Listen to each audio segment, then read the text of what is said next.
Good evening, UK Crime Book Club. We have an Ask the Expert with the absolutely gorgeous Rebecca Millar, who is going to tell us what you do and what people can come to you for. Yes. Hi, Sam. Hello, everyone at the UK Crime Book Club. It's lovely to see. Well, I can't see you, but to have you all here. It's nice to have a chat and to discuss kind of what being book editor and working in crime fiction involves, but also asking your budding questions that you might have about if you could pick my brains, basically. So yeah, the next hour is essentially yours. So tell us a bit about your job. We can go into it in more detail as well later on, but tell us a bit about what led you to it and exactly what your job entails. Okay. So I've worked in publishing maybe, oh gosh, must be approaching 10 years now. Yes, because when I left uni, I went straight into a publishing job in a self-publishing company, which was fun, and did that for a couple of years before I went on to Penguin, Penguin PRH, even Penguin Random House, where I started off working in non-fiction. So I've always wanted to work with books. Very stereotypically, I'm a complete bookworm. I read everything, cereal boxes, books, everything. And so it was absolutely a dream to work there, and I absolutely loved it. I started off in non-fiction, which is not my normal thing. So that would be, we did celebrity. Oh, sorry. Apologies, everyone. Good save. I know I was catching it. Now you can also tell I'm quite bad at sports. Apologies, everyone. I have a somewhat DIY setup. So it is. My phone is inside a box attached to a iPod camera trial. So if that falls again, I might have to hold it. But I was trying to prevent it making everyone feel seasick with moving about. Sorry about that. I thought it would last a bit longer, but maybe not. Anyway, what was I saying? So you just talked about being at Penguin Random House. Oh yeah. So I worked at Penguin. I worked in non-fiction. I used to work on a lot of celebrity autobiographies and kind of commercial non-fiction. So I worked with kind of Tim Peake and the astronaut, Ryland Clark, the what was that, Hawley, who was off Big Brother, those sort of things. Charlotte Desjardins from the dressage team from the Olympics, those sort of things, which is brilliant, and they were sort of narrative non-fiction, but it wasn't really what I loved. And I've always loved crime, so kind of like crime fiction. I believe I kind of blame my mum because we used to, Saturday nights were CSI nights. Wow, what a woman! I know, Las Vegas, Miami, New York, all of them. And she's very excited that it's coming back. So we used to watch that and all the kind of murder mysteries, Midsummer Murders, Poirot, all that sort of thing. And that's kind of where I found my love for a good twist. Is kind of why I work in crime fiction. And it also started when I was younger. I found this book called The Lady Grace Mysteries, which is about a crime-solving lady-in-waiting to Elizabeth I, which I loved when I was at school, and it kind of kicked off my love for the books there. And ever since, so I worked there for a while, and then about 3 years ago now, my partner got a job in Australia, and unfortunately I couldn't go work for a Penguin over there. So I decided to go freelance, and I thought, well, I love crime fiction. I would love to do that every day. So I took the plunge, and here I am today. And we're very, very happy that you are. Oh no. I'm just going to hold it. You might end up with a sore arm though. No, well, that's true. Well, I'll see. We'll keep going for a bit. Apologies, everyone. I'll just have to keep watching it. That's okay. You are not the first person whose phone has just done a thing. There we go. If it sits at the bottom and I hold it like that, it'll be okay. So let's start with day-to-day life for you. What does day-to-day entail? Because surely it's not one book per day. I kind of work on one project at a time because that's just how my mind works, and I like to focus in on that story. And because I work on so many different stories, it's good to keep them all in one, like that particular universe in my head at that time. So I tend to work on one manuscript a day. Not a day. I wish it was a manuscript a day. So one manuscript at a time, and but I do all sorts of different types of edits. So sometimes it could be a developmental edit, which is what I was working on today. Which looks at kind of big story pictures, things. So looking at how to, like, whether a story holds together, how to increase the sense of tension and keep readers gripped throughout. But I also offer things such as more corrective edited. So that looks like copy editing and proofreading, which I'm sure authors in the audience will be aware of that as well. So that's when you kind of do the spell checking, check things are consistent, ensure the character starts off as Bob and then doesn't change to like Bill by the end, that sort of thing. And as well with like series as well, to make sure that someone didn't die in the previous series and they pop up in the next one, unless that's a twist. So that sort of thing. So it's very varied, and I like to I also get to chat to my lovely authors too, which is brilliant, because that's the best thing about my job, is getting working with authors and kind of reading every day and be immersing myself in all these wonderful imaginative worlds and things. So that's what I do on a daily basis. A lot of reading, a lot of digesting and analysing, which I absolutely love. Do you find it helps you to develop kind of a relationship, even if it's a working relationship rather than a friendship? Does that help with the whole process? I think so, because I think writing is such an intimate process that you have to trust your editor, because obviously you've given your heart and soul onto this particular project, and it takes that a kind of a leap of faith to hand it over to someone. For a lot of my clients, essentially as a stranger to begin with, and you think, oh God, that's a bit scary what they're going to say. So obviously you want to kind of work with someone who vibes in the same way that you do, who can understand your vision for what you want for that particular manuscript, but and can help you on that journey to creating it how you want, but also advising how to make things better as well, as opposed to someone who kind of just wants to, because that's a fear some authors have, that an editor will come in and just impose a certain template on a particular on their novel. And that's not the point at all. If an editor's doing that for you, run away.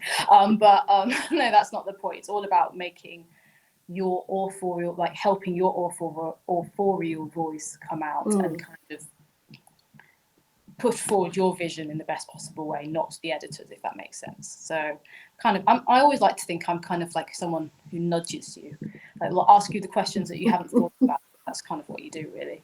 And I guess that's what friends do, isn't it? You kind of support each other, ask you questions that you haven't thought about.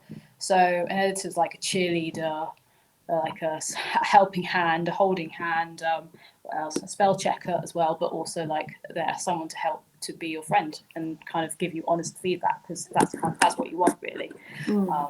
There's no point working with an editor and it's just a process of ego stroking, because that's nice and nice to be told it's brilliant, but if it's not quite as good as it could be, then that's not what you're looking for, really. Must be a delicate balance for you, because as much as you have not a vision for how the book would go, you know how to encourage an author. I've seen it. I've seen some of the things that you've done with people and this side of their writing that you bring out. If that vision doesn't quite meet with theirs, how do you manage that?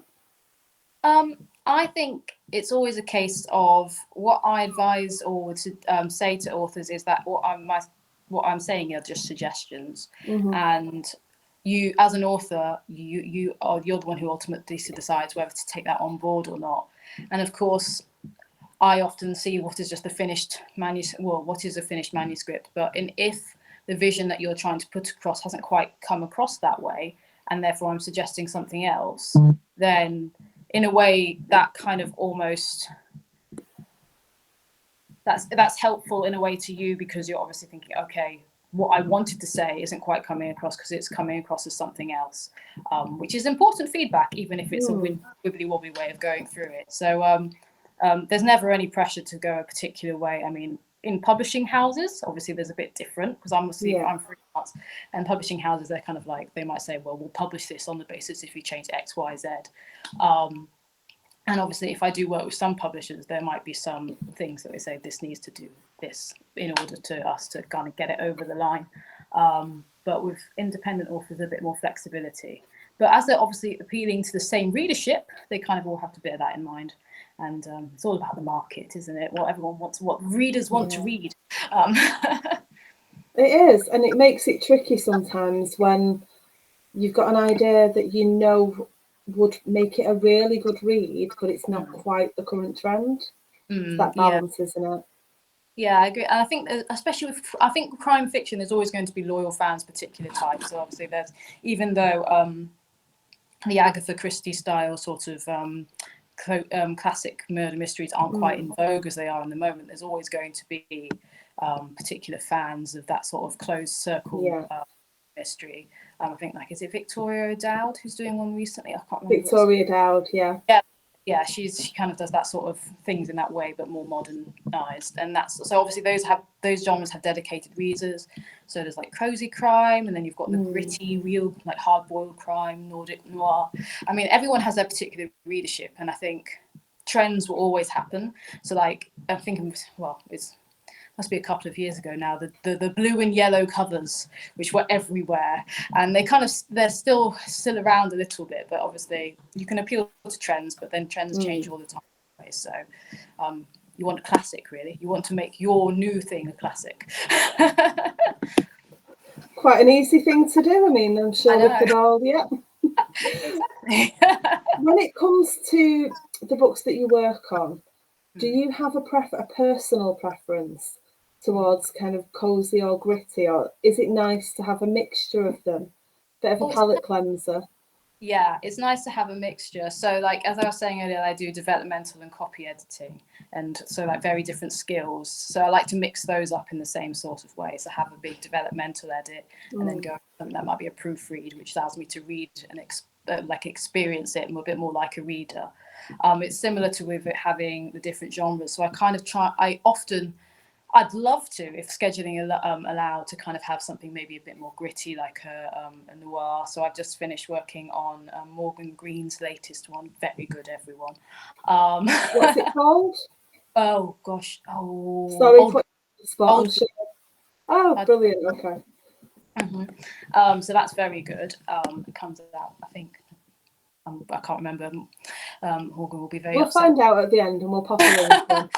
Yes, that's coming out soon. So that's kind of quite gritty. Whereas then next, is it in a couple of weeks, I'm working on something that's a bit more cozy crime.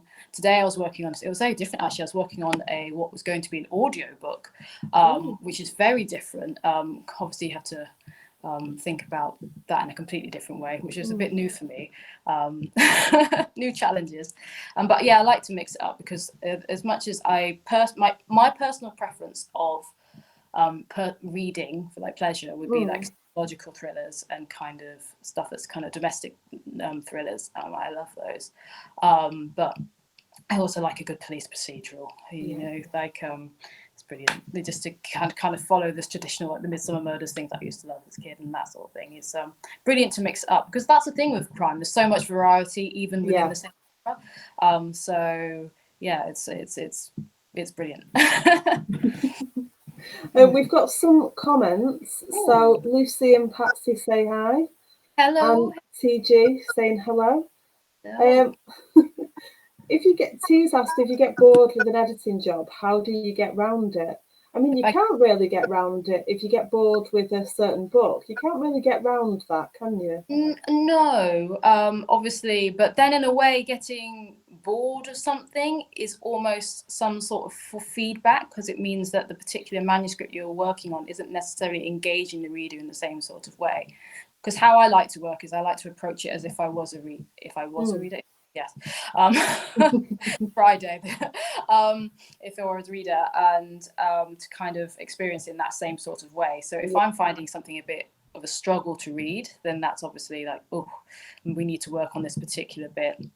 And obviously if I have moments where it's like, oh, I'm not really particularly enjoying this novel, then I might work on something else, or it could be because my brain's just tired, and I might need to work on something a bit more boring, like the accounts.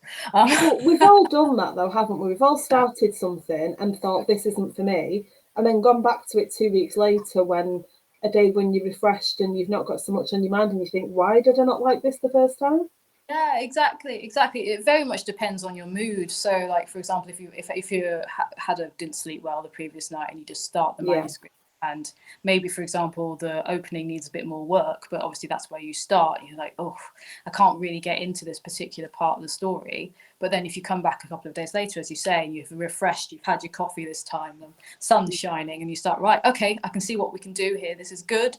We just need to work on these sort of things. And it's very much kind of, you can also get a bit a bit like, it's like sometimes I advise my authors that if they've been working on the same manuscript for so long that they can get a bit, it all seems that the words start to blur together and you kind of know your story so well. So that's why I often try not to work on the same manuscript for too long or for too many stages. So in a traditional publishing model, often sometimes manuscripts go back and forth several times. And I kind of have a limit on the number of times I look at the manuscript before I keep thinking I'm no longer providing those fresh eyes that the authors come to me for.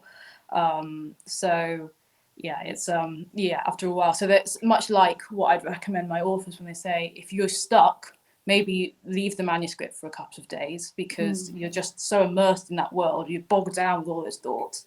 Then think about something else, maybe work on another manuscript, or even just go do something completely different. And then 2 weeks later, you might be in the shower and you think, I know how to solve that problem. Yeah. And then it's just, we've got so much going on in our heads at the moment, at all the time. So it's no wonder sometimes you can't figure out what you're doing sometimes.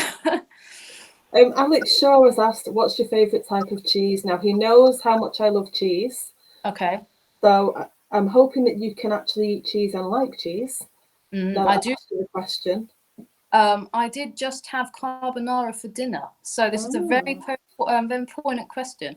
I would have to say Parmesan is a strong cheese. Would you agree? Like Parmesan. I really like blue cheese. I can't get on. Very much an acquired taste. Yeah, I can't get past the kind of the mold bit. It's just never. Doesn't look like proper mold though. I know. I've just never been able to get past it. I don't know. I think it must have been like I was forced a Stilton on me one Christmas and I didn't want it. I was like, oh, and then you're forced to eat it and everyone's watching you. But no, I do like a good Parmesan. It's funny because I lived in Australia for it would have been 2019 to 2020, so I came back just in time for the pandemic. Yay. So that was funny because apologies to any Australians who are on here, but Australians cannot do cheese like we do cheese over here. Really? I did not know this. Yes, it was one of my big things that I used to miss was the taste of proper cheddar and camembert, proper camembert. But yes, I want to like camembert, but I can't like it. I don't know what it is. I only like camembert baked, so it's my favourite at Christmas with the bread and the dippy stuff. I didn't like it before until my sister introduced me to it as the baked camembert, which is just melted cheese, basically. Then that I will try. Yes, I will very much recommend you try. Well, next time if you're ever in Bath, which is where I'm based, there's a lovely cheese and wine bar around the corner that does baked camembert, so I shall take you. Okay, book me in next weekend. Yes, see you there. I look forward to cheese and wine night. Alex always gets a good debate going about food. Cheese food generally, sausage occasionally. Yeah, I mean, when I have my author interviews, I always ask the most important question of what is your favourite writing snack? I mean, the brain it needs to be sustained. If you're going to come up with brilliant answers, it can't be running on empty. Best answer you've come across so far? There's got to be some good ones. There's some good ones. Who was it? Was it Laura? There was an author I worked on who published her first debut novel yesterday, Laura Sillett, I believe. Congratulations, Laura. Yeah. What she said. It was something lovely. I can't remember what it was, but it was like a smorgasbord. And I was like, wow, I think that's nice. I don't think I have the organisation to. She says, looking over, you can't see out of shot, which is covered. Can't see my desk either. It's fine. It's just like rice cracker packets and like, you know, the M&S ones covered in chocolate where you think you're being healthy, but you're really not. That's pretty much it. And biscuits. Basically, I'm part. I think I'm basically 3/4 tea. I drink a lot of tea. I expected you to be a coffee person. I'm very much a tea person. No, I drank coffee in Australia, but over here mostly tea. I'm not a great sleeper. I believe it's to do with the fact that I read lots of dark crime. That'll do it. Yeah, that will do that. So I can't have caffeine after like 12 o'clock. So I've got to have like tea in the morning, get my fix, and then in the afternoon it's just like decaf tea, which is never quite the same. Decaf tea. You haven't tried it? No, it's all right. I mean, You have to steep it a bit longer, I find. But I'm an old lady. I like decaf Earl Grey. So I do like Earl Grey. But lemon milk. Mark Dare has asked, why has this session become cheese related, Gromit? For the record, I can't eat anything apart from cheddar. Can't be in our club, Mark Dare. No, it's very Can important. be on the fringe of it. Yeah. On the cheese club, but no, can't be fully in. No, You'll have to be more adventurous, Mark. Yeah, so I think there must be a crime plot based around cheese somewhere. Is there something apart from? Yeah, somebody's going to beat me to death with a wheel of it at some point in a book, hopefully. Yeah, or like, you know, what's that? Is there some, I can't remember where it is, where they chase the cheese down the hill. Oh, Somerset or Salisbury. Somewhere. Yeah, somewhere like that. If anyone writes that, I have to work with them on it because there we go. I was going to shout to my husband then, and I thought that's probably not appropriate. I'm sure it's Somerset. There's a hill. If they roll it down, it'll come to me. I should know, but I don't know what. Anyway, we have gone down the cheese rabbit hole. It is we can literally talk about cheese for an hour. TG has asked. There you go. Yep. It's called cheese rolling, and it's in Cheddar in Gloucestershire. Oh, okay. Well, we're obviously. There you go. The husband, font of knowledge. There we go. Cheese rolling in Gloucestershire. There we go. I shall do that. So Tears asked, have you come across a character in a manuscript and thought, please come out to dinner with me? Doesn't have to be some sort of hunky character. It can be, male, female, or other. I've had a lot of characters whereby I'd love to just have a conversation with them because they're just so interesting. And I recently worked on, what's it called? The new series called by R.J. Dark, which is the first number one book is called A Numbers Game, and it's set in a council estate in, is it Sheffield? I don't know, Yorkshire. I remember one of those. And the main character, he is a medium / con artist, and he is absolutely brilliant. He's just got such a sense of personality, and the characters in the whole series are brilliant because his best friend is a guy called Jackie, who is an ex-army officer but also kind of like kingpin of the council. Everyone's terrified of him, but he's also brilliant, and they're just really great characters. So I definitely, that one, he's such a sense of voice in those particular stories. They're just so easy to read, which is actually quite difficult to edit. I find when this voice is really brilliant, it's really hard because you're just carried along with it. You're thinking, no, I'm supposed to be concentrating on these particular things, especially if it's like a proofread or something. You have to end up rereading the page, but that's brilliant. So I'd recommend.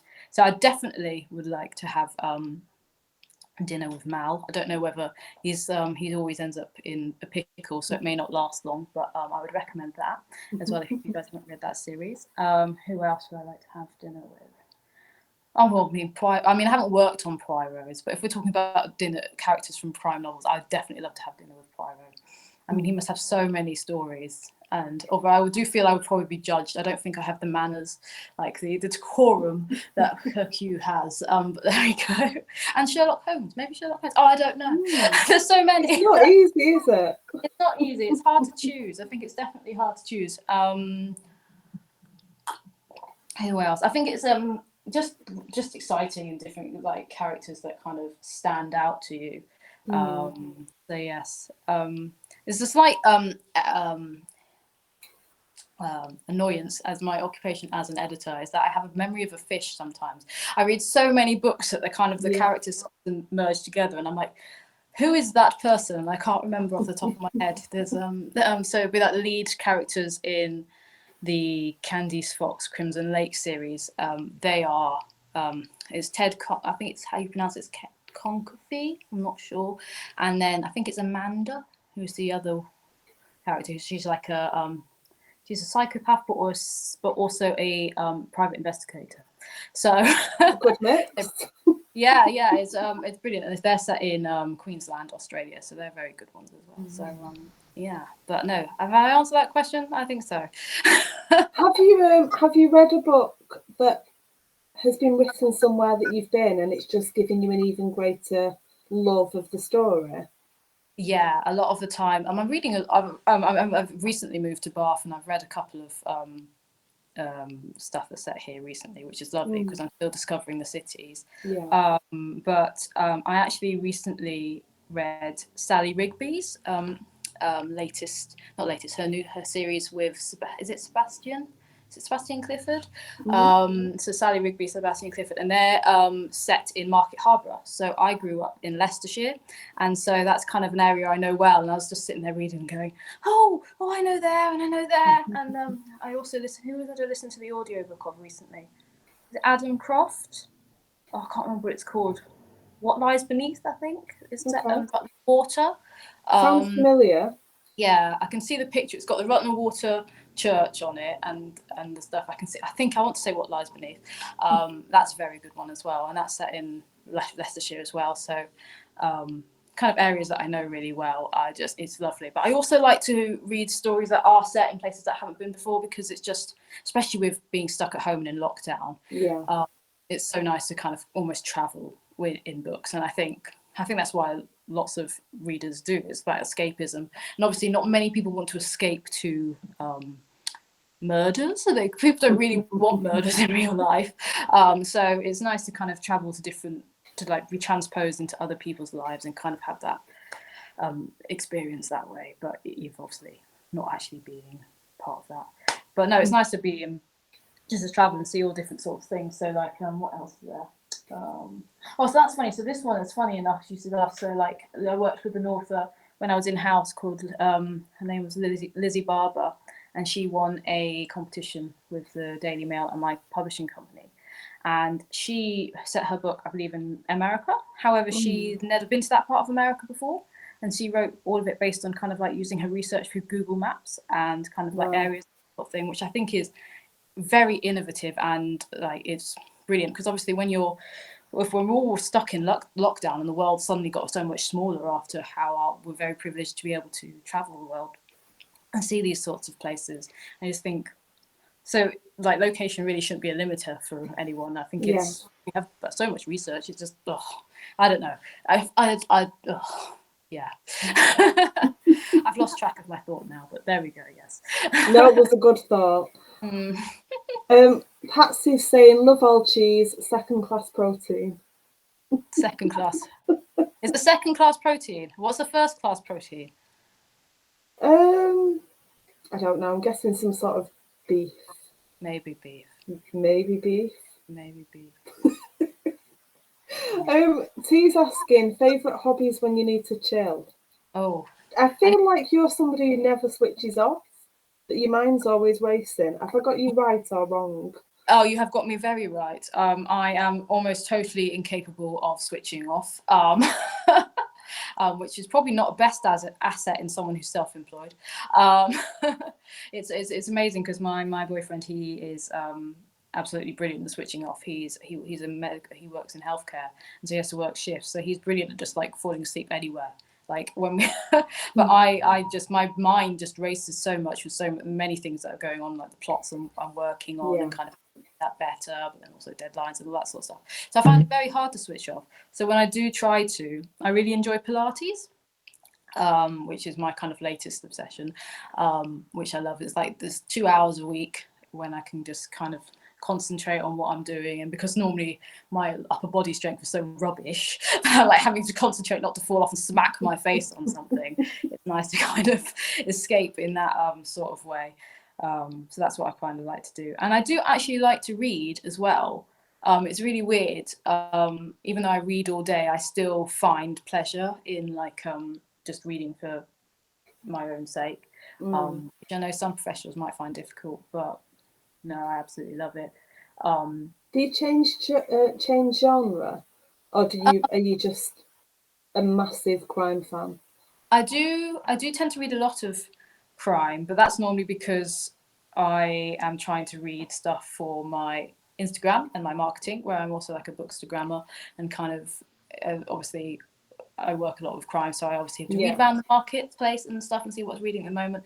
But I do sometimes give myself a ban of like no crime for like a few weeks, so to kind of lift those thoughts away and kind of think of do something else. So I either read non-fiction, or so I listen to a lot of non-fiction on audio, which I find much easier to digest. But also so sometimes a bit lighter, so like some normal, I don't know how they class it, like general fiction. So what did I read recently? The Frequency of Us, which was set in Bath, which was about this old man who used to be a fan of radios, and he used to communicate with his girlfriend on radio frequencies, which was quite nice.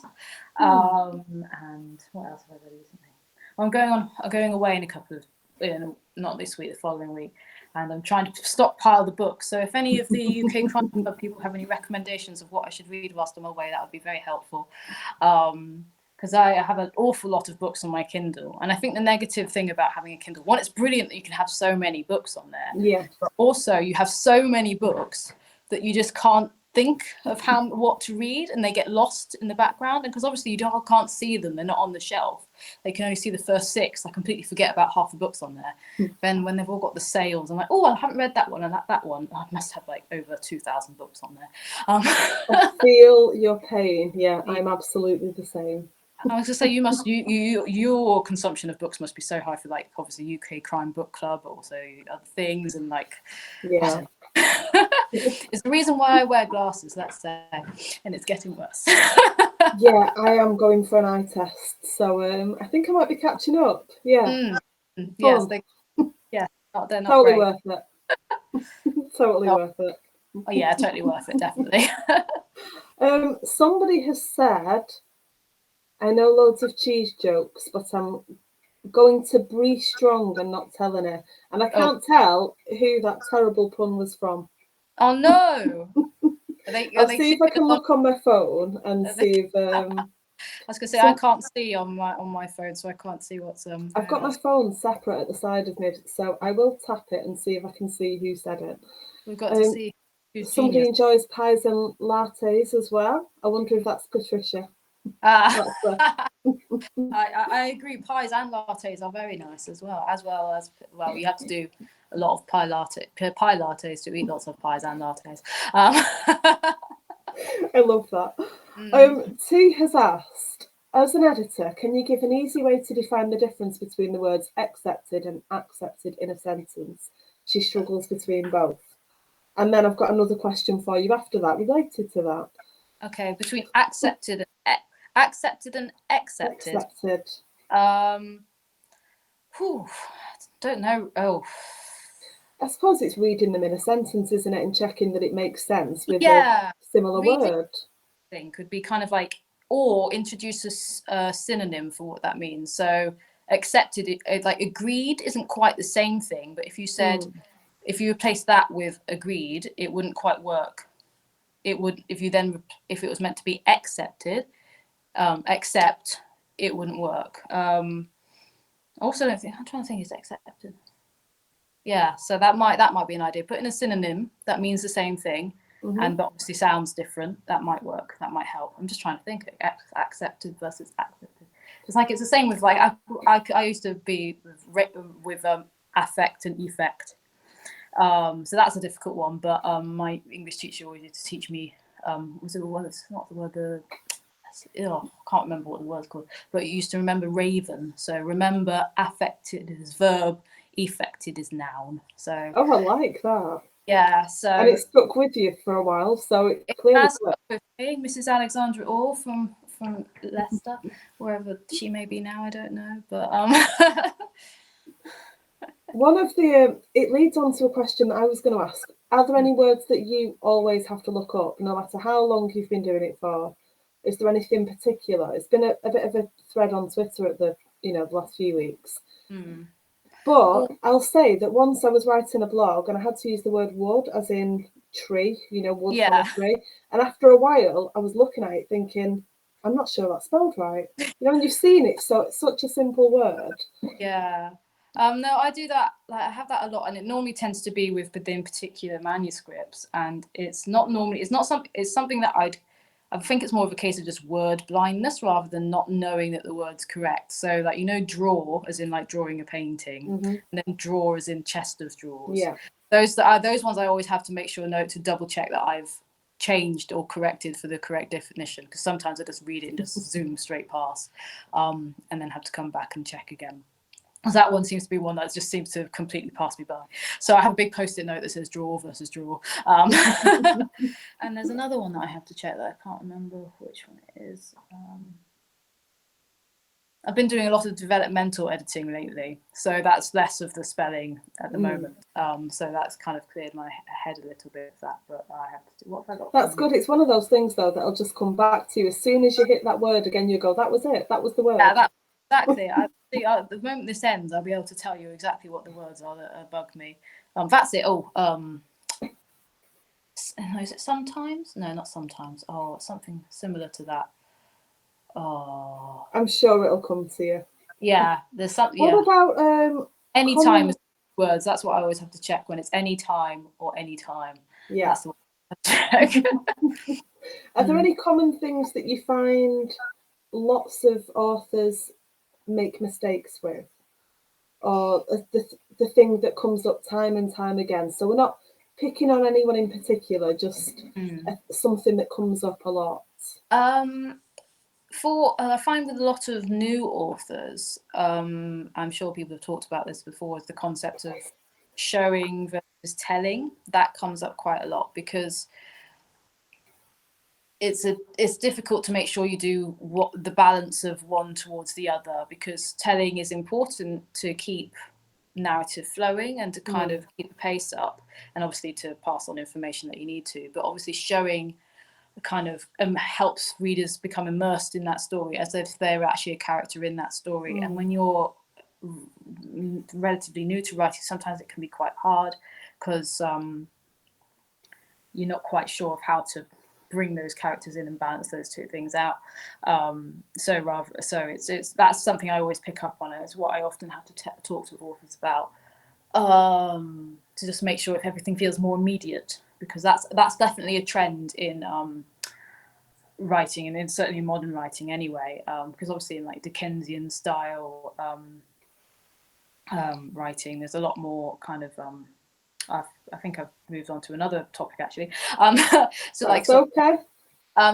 omniscient narrators and kind of lots of telling what things are happening in that sort of story. My personal bugbear, I do not like omniscient narrators. For anybody who doesn't know, explain what an omniscient narrator is, and how many you have in one book. How many in one book? Oh, well, the omniscient narrator is an all-knowing narrator. So they're kind of outside of the story, and they are quite hard to write, I find. So an omniscient narrator, an example of an omniscient narrator would be Death in the book Thief. So obviously as Death, he's like a occult being. He knows everything, what's happening, what's going to happen. And I always think it doesn't work with crime fiction and thriller, because it's all about the reveal of the mystery. And if the narrator knows what's going to happen at the end, it makes it much more difficult for a reader to enjoy that kind of lived experience of working through the mystery as the characters would, because if they know what's going to happen already, then it's kind of like, well, they've solved the mystery already, and there's not that much to. So I would disagree with that, and you normally only have one, because they know everything. So they are normally they could sometimes be the authorial voice in a way, because they are outside the story. They know what's going to happen. They're going to know what's back, and I personally don't like them. Well, we've all got different things that we don't like in books, so it must be harder for you when you're editing or proofreading, or you're reading through something and you're just thinking, I hate that, but then you've got the professional balance of, I really don't like that, but haven't they done that well? Which must be difficult. It is difficult, because obviously I will have my gut reaction to certain things, but then I have to sit there and think, actually, does this work for the story? Does that kind of fit in? Would that work? Like recently, I was working on something, and the dead guy came back to life, and started narrating at the end. Like, he was dead, but he narrated, and I was like, nope. I don't like, no, but it was just something, because basically most of the novel had been very realistic. It was almost kind of following a timeline, and like as if it was in real life.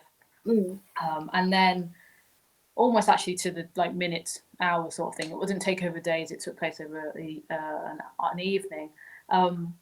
But then the dead guy just suddenly had a bit at the end, and I'm like, but you're dead. You are not dead. It's not like, the twist isn't that you're not dead and you're now coming back to talk about it. You're dead. And it just, I don't know. I think, to me, I wouldn't say, I think there's probably a more creative, more elegant way of doing it, is what I would suggest. But obviously, it's all about the vision of the author, and I can only suggest, I'm not sure that quite works. That's the thing, because some people might have the misconception. I know I've had the conversation with people where they assume an author hands you their book and you wave your magic wand and hand it back with your decisions made, and it's all fixed and everything's wonderful. Not quite like that, though, is it? No, not quite like that. I can do as much as I can make as many suggestions as I possibly can, but ultimately it's up to the author if they take it on board. I mean, as I said earlier, there may be conditions if you're working in a published house where they say, we need you to change this character because we know that the public won't react well to him. And, for example, and the author might say, but I want to keep him. That might be like a case of, well, do you want a publishing deal? Yes, no, that sort of thing. But obviously they've got legal teams that they have to tick those boxes.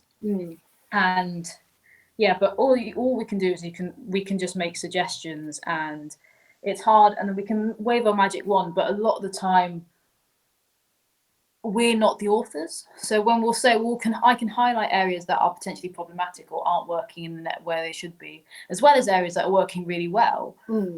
But then I'm not the author, so I can't then write the better bit, like make it better. I can offer suggestions and say, maybe you might think about trying it this way, but I can't. Editors do not, in general, write the sections for you.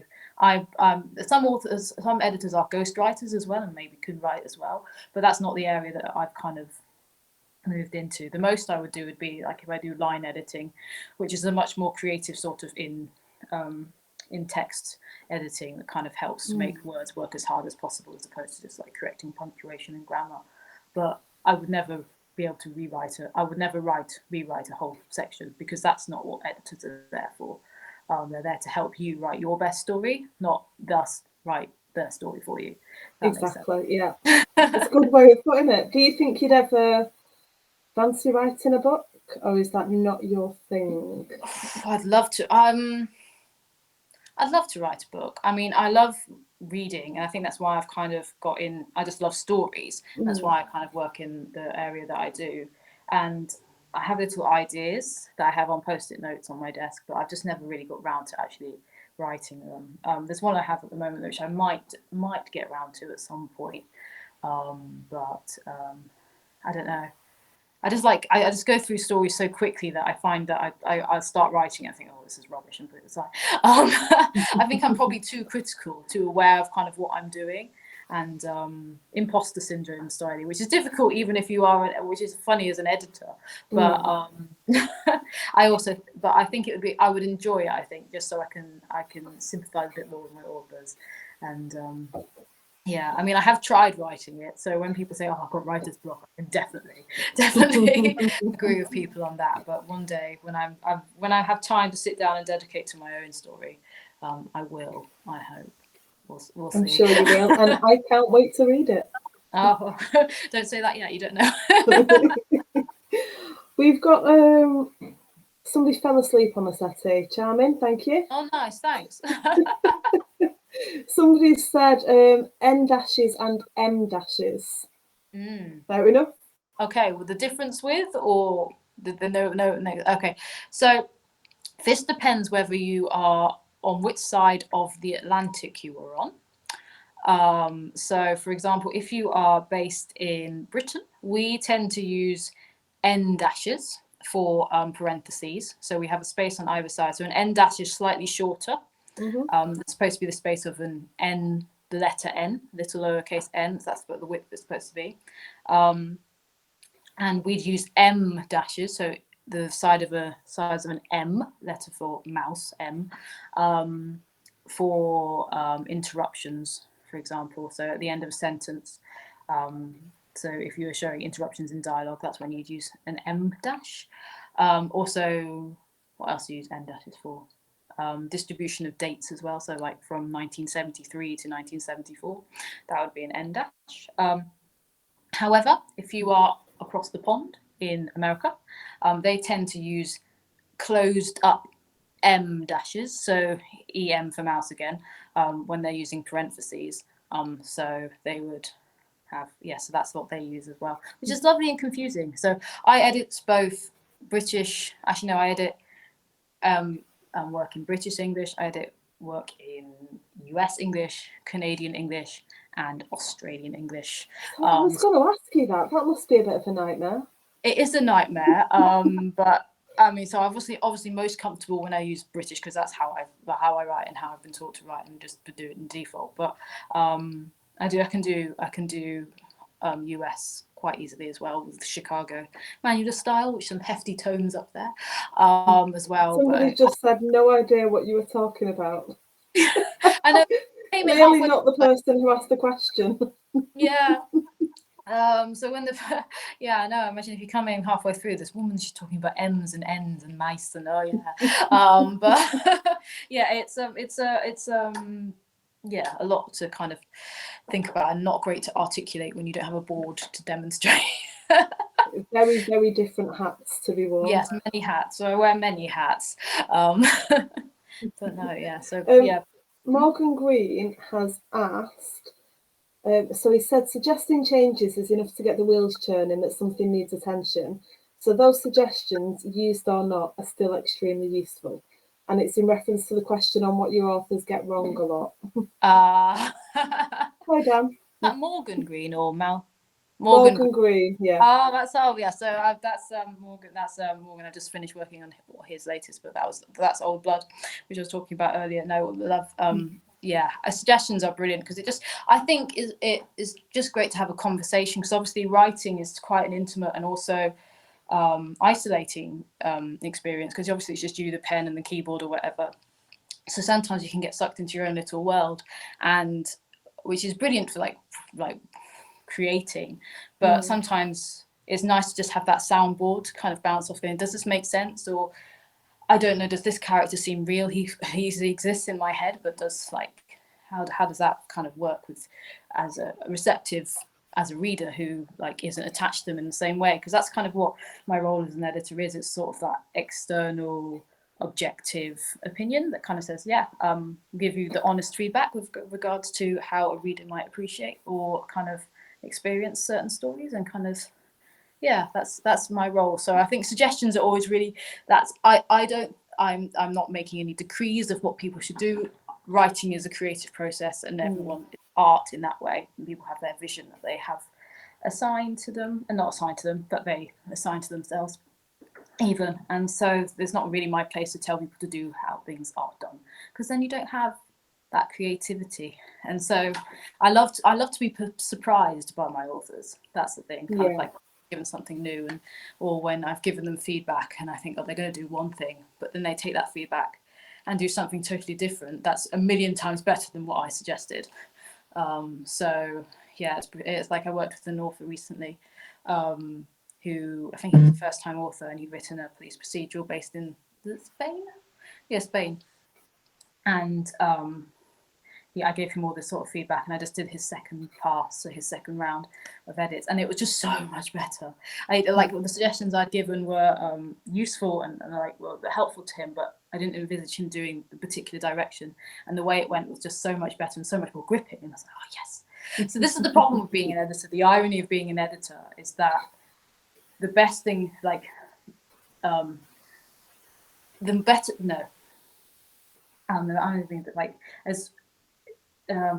do I phrase this? My grammar is going out of my head as I'm getting excited. It is Friday night. We are. It's got dark outside now as well. The best thing about being an editor is that if you do a good job, do the best job you can, that your author is going to end up needing you less and less and less. So you basically talk yourself out the job. Is what I was trying to say. So yeah, that's so rewarding to see my authors get better and better with each story and each draft as well. Yeah, that must be a wonderful thing. Yeah. We're talking about reading for pleasure. Can you read for pleasure without picking up on things? Can you ever kind of switch off? I find if the story is polished enough and edited enough, then yes, then definitely. If it's like like immersive enough, I don't need to kind of feel engaged in that sort of way. I can just read it. And also, I think my brain switches to different things. So, like for example, if I'm reading something that's a bit more lighter, so it might be like a romance or something like that. That's not really my genre. So you can read that with much more ease, because I'm not sitting there going, oh, I've changed this and this, because I mean I could edit a romance, but I mean it's not where my not your thing. So it's much easier for me to switch off. But with a crime fiction, I do find it difficult if I'm not enjoying it, because then I'm finding, well, we could probably change this bit here, and that's what I'd suggest you do for that, because obviously it's not engaging the reader, or this particular reader, in that particular way, because that's the thing. It's obviously reading is subjective. So yeah, I do find that hard. So I try not to, because obviously, especially when I'm reading for pleasure, and especially before I go to sleep, when I'm supposed to be switching off. So that's interesting, but yeah, it's quite difficult. I try to keep it light and try and do something very different to what I'm working on at the moment. So like I'm doing, as I was saying today, I was doing like an audio-y sort of play thing today, but then I'm reading the what's it called, the Lupin, the original books for Lupin, the Netflix series. So I'm reading that. That's obviously of its time as well, so that's very different, and so I try and keep them varied in different ways. So I can't be working on an author's book and then reading their stuff in their series, for example. So yeah, that's a really good point. So obviously you would completely avoid an author if you're working on their current book. Yeah, I try and avoid them at that particular time, simply because you just get the stories mixed up. But so, for example, I'm working with Sally Rigby later this year, and coming into the new series, so I need to catch up on all those series. Which, bearing in mind, there's 11 in the Whitney series and 3 in the Clifford one. That's a lot of reading. A lot of reading. Catch up on, which I'm very much enjoying, but it's obviously a lot that I had to get through. So for example, if I was working on what was one of Morgan Green's bonds earlier, I probably wouldn't read any of his other stuff at the same time, or something definitely not something that's in the same sort of universe, simply because my mind would just get confused. As much as it's easy to compartmentalize, it's difficult to not get the stories all mixed up, especially if they're all the same. So, but I do love reading the other stuff my authors have done, especially if I haven't worked on it, or it's something that would have been like earlier, or a different series. And I'm very much a champion of my authors. So it's hard not to be, isn't it? Yeah, well, I'm so proud of them all. They work so hard, and they put in so much blood, sweat, and tears into their stories. And I think that I'm so grateful that I get the opportunity to work on their work, and it's a privilege to be an editor, in my opinion, because obviously people are sharing some their heart and soul on paper, basically, and I think it's an absolute privilege to do that. And if I can help people realize their dreams by giving them a shout out on Twitter, if that helps, it's only small, but I can do what I can. And all my authors, they're all like a little family to me. They're all my lovely friends, and it's brilliant to kind of support each other, and there's just so many. Yeah, I don't know. They're also brilliant. I want to get their stories out there, so if what I can do, I'll do it. Yeah, absolutely. I'm right there with you. It was Will Templeton before who said, and he's now said, "Don't be cross, Sam. I fell asleep before the interview, not during." Oh, thanks, Will. That's a bit better. I was gonna say. I was like, oh no. Somebody has said, I'm not asking that. I'll go to one of mine. What about the group authors that you have worked with? We talked a little bit about some of our author members that you've worked with. So obviously Morgan Green, Simon McLeave, I can see behind you, but I already knew that you worked with Simon anyway. Who else? So I worked with Kat Yaff, who we mentioned earlier. Which is how we met back in last year. Yeah, it must have been last year. Yeah, that's It how we must met. have been the end of last year. Yeah. When you asked me to interview Kat, which was fun, and my first debut of interviewing, which damn, you make it look so much easier than it is. Oh, well, that's good, because I'm terrified the whole time. Well, you're doing brilliantly. I'm having a lovely time. So no, who else have I worked on? So of member authors, I'm trying to think who's member authors. I can see Sharon Bolton above your head, the Split. I worked on her other, so that's a Split. I worked on that one. I also worked on the Pact as well, her new one. I don't know who. So that's Gillian McMillan. I don't think she's a member. Who is the most recent one that you've worked with? The most recent author I've worked with, it was Morgan. Morgan Green last week. But I've also worked. So I worked with I think a Canello. So you had Louise for your last. Yeah, absolutely lovely Louise. Yeah, so I worked with Rachel. I worked on Rachel Lynch's. Lynch, yeah. Good. Really good. I'm trying to think of all the other ones. I'm sure I do. We should have got a list together, shouldn't we? Knowing that we were going to do it. We should have done. Well, I've got a list of who have I got. So I've worked with. Have you got any Joff authors on there? Joff. Oh yeah. I can't think who off the top of my head. We've got quite a few. We've worked with, I think, Greta. I can't remember her second name. It starts with M, and she does the Civ Drummond series. I've worked with her. I have worked with. So I've worked with in like Penguin. I worked with Gillian McMillan. Worked with Heidi Perks. Candice Fox. Lizzie Barber, who I mentioned earlier. Oh, Nina Manning. She's published by Boldwood. I don't know if she's a member. How many books do you reckon you've worked on just before we finish? Oh, well, I was doing my accounts the other day, and I saw I've done at least 150. Wow. Since I freelance. So, but that's like some of those are like not all of those are full-length books, and some of those are like little projects and shorter things. But I'm very lucky in that I get to work on a wide range of subgenres in crime fiction. I still do the occasional non-fiction. So I worked on Tom Allen's autobiography, The Comedian, which was brilliant. And I did, was it? I don't know if that one's been announced yet, so I won't say.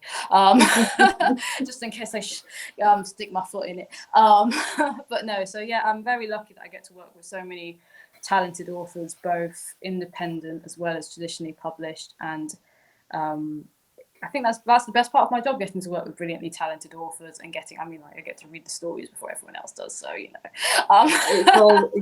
all good.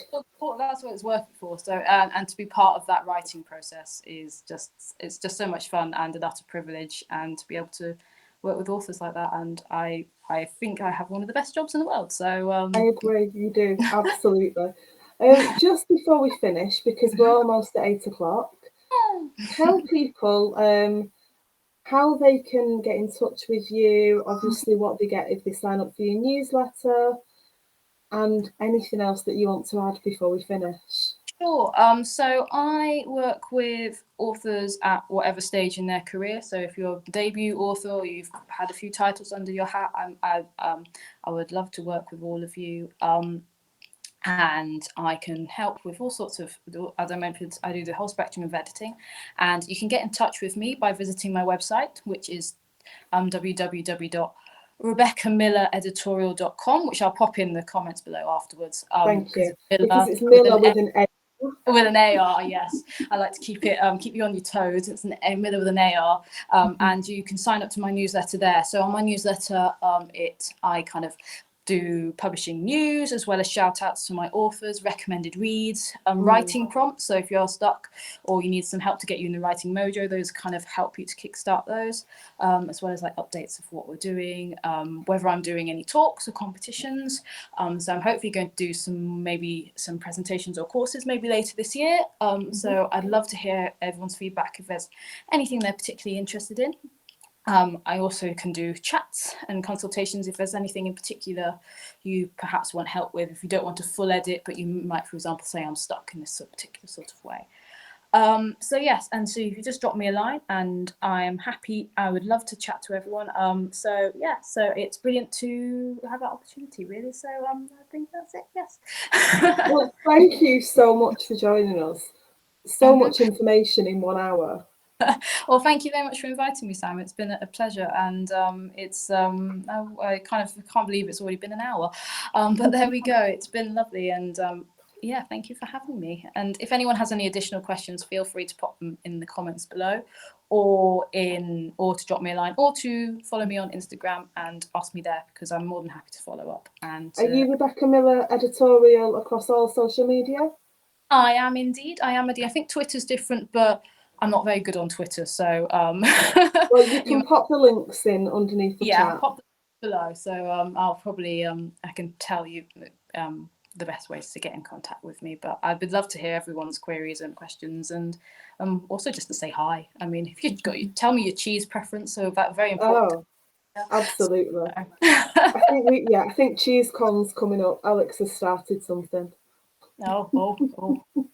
Well, thank you so much. It's been a fantastic hour. Thank you for joining us, and thank you for all of the members and admins who've commented and asked questions and watched. Yes, thank you very much, everyone. Thank you all for coming, and have a lovely Friday evening. Thanks, Sam.